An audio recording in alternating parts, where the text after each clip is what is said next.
ਭੂਮੀ ਭਾਈ ਇਹ ਦੇਖ ਲਓ फ्रंट सीट तो देख लीए, दो पैसेंजर मुकम्मल माशाल्लाह फिट हो के बैठे हुए ने। ठीक है, ए पिछली सीट देख लो तुसी, 3 बंदियां दी है लेकिन मैं कल्ला ही बैठा होया जे ते कोई नहीं जी सज्जे खब्बे, ना इधर जुबैर है ना इधर मैरी है। मैरी मीन अब्दुल रऊफ ते तुहाडा भी बड़ा इंतजार किया लेकिन तुहानू टच करांगे इंशाल्लाह स्कर्दू टूर ते। स्कर्दू टूर दी ऑफर उधरों आई है। किधरों उस्ताद जी? अब्दुल रऊफ भाई और अब्दुल रऊफ भाई ਵੱਲੋਂ ਸਕਰਦੂ ਟੂਰ ਕਰਾਉਣਾ ਚਾਹੁੰਦੇ ਨੇ ਸਾਨੂੰ। ਹਾਂਜੀ ਮੈਂ ਅੱਜ ਹੋਇਆ ਨਾ ਤੇ ਕਹਿੰਦੇ ਨੇ ਮੈਂ ਜਰਾ ਅੱਜ ਨਹੀਂ ਆ ਸਕਦਾ ਤੇ ਜਿਹੜਾ ਤੁਹਾਡਾ ਸਕਰਦੂ ਦਾ ਟੂਰ ਹੋਏਗਾ ਉਹ ਸਾਰਾ ਖਰਚਾ ਮੈਂ ਬਰਦਾਸ਼ਤ ਕਰਾਂ। ਕੀ ਕਹਿ ਰਹੇ ਹੋ? ਮੈਂ ਤੇ ਫੋਨ ਦੇ ਵਿੱਚ ਅੱਛਾ ਸਜਾਦ ਭਾਈ ਤੁਸੀਂ ਇਸ ਗੱਲ ਤੇ ਐਗਰੀ ਹੋ ਸਕਦੇ ਹੋ? ਮੈਨੂੰ ਵੀ ਮੈਂ ਤੇ ਬਿਲਕੁਲ ਐਗਰੀ ਨਹੀਂ ਹੋ ਸਕਦਾ ਇਸ ਗੱਲ ਤੇ ਜਨਾਬ ਬਰੀ। ਜੇ ਅਗਰ ਉਸਤਾਦ ਹੋਰੀ ਕਹਿ ਰਹੇ ਨੇ ਤੇ ਫਿਰ ਮੈਂ ਐਗਰੀ ਹਾਂ।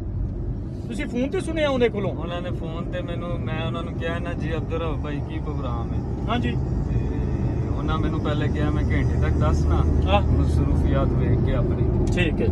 ਘੰਟੇ ਤੋਂ ਬਾਅਦ ਫੋਨ ਆਇਆ ਤੇ ਉਹਨਾਂ ਨੇ ਕਿਹਾ ਕਿ ਮੇਰੇ ਲਈ ਜ਼ਰਾ ਮੁਸ਼ਕਲ ਹੋ ਜਾਣਾ ਤੇ ਜਿਹੜਾ ਸਕਰਦੂ ਦਾ ਟੂਰ ਹੈ ਨਾ ਉਹ ਤੁਹਾਨੂੰ ਕਰਾਵਾਂਗਾ। ਮੈਂ ਕਿਹਾ ਚਲੋ ਜ਼ਬਰਦਸਤ। ਭੂਮੀ ਭਾਈ ਤੁਸੀਂ ਸੁਣ ਲਿਆ, ਇਹ ਅਬਦੁਲ ਰਊਫ ਭਾਈ ਨੇ ਸਾਨੂੰ ਆਫਰ ਕਰਾ ਦਿੱਤੀ ਹੋਈ ਜੇ ਸਕਰਦੂ ਟੂਰ ਦੀ।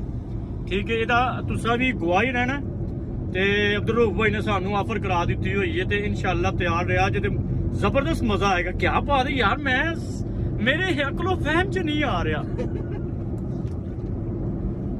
ਮੇਰੇ ਅਕਲੋ ਫਹਿਮ ਚ ਨਹੀਂ ਆ ਰਿਹਾ ਕਿ ਇੰਜ ਦੀ ਕੋਈ ਗੱਲਬਾਤ ਅਬਦੁਲ ਰਊਫ ਭਾਈ ਦੇ ਮੂੰਹ ਚੋਂ ਨਿਕਲੀ ਹੋਵੇ। ਤੇ ਚਲੇ ਨਿਕਲੀ ਤੇ ਅੱਲਾਹ ਪਾਕ ਕਬੂਲ ਕਰੇ ਤੇ ਮਜ਼ਾ ਆਏਗਾ ਭੂਮੀ ਭਾਈ। ਤੇ ਜਲਦੀ ਆਓ ਤੁਸੀਂ, ਅਬਦੁਲ ਰਊਫ ਭਾਈ ਨੇ ਆਫਰ ਕਰਾ ਦਿੱਤੀ ਹੋਈ ਜੀ।